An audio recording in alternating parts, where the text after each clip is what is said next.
আজি আমি আপোনালোকলৈ এটা নতুনটা ভিডিঅ' লৈছো।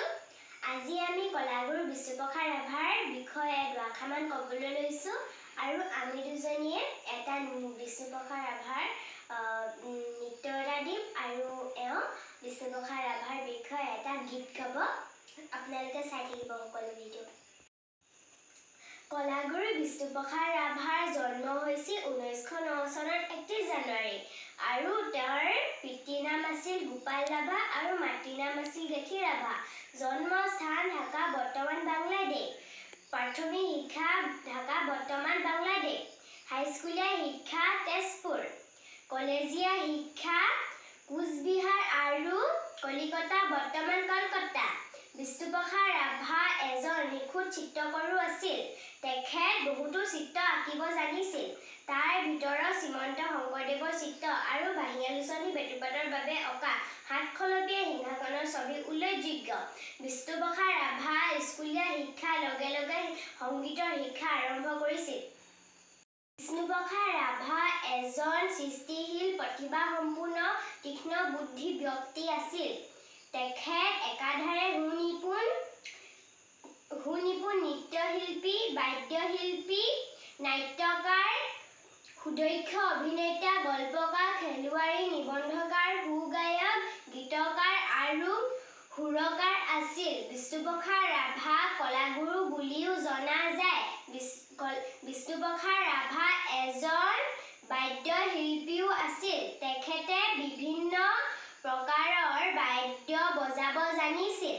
অসমৰ বিভিন্ন বাদ্যযন্ত্ৰ যেনে ঢোল, খোল, তাল, পেঁপা, টকা, কালি, টোকাৰী আদি বিষয়ে তেখেতে বিজ্ঞানসন্মত অধ্যয়ন কৰিছিল। অসমৰ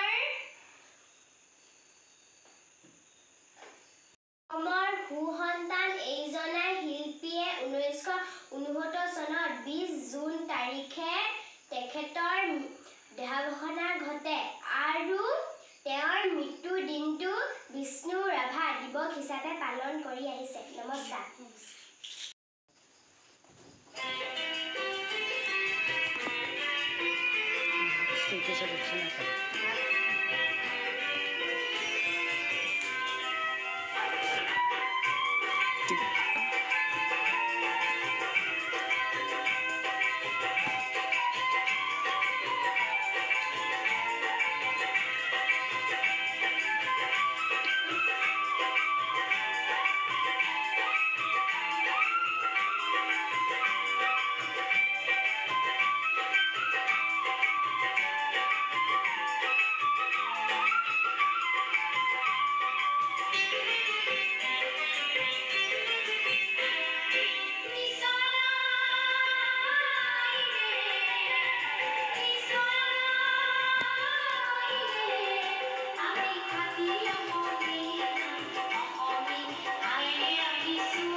শিলতে হালিছে ধুনীয়া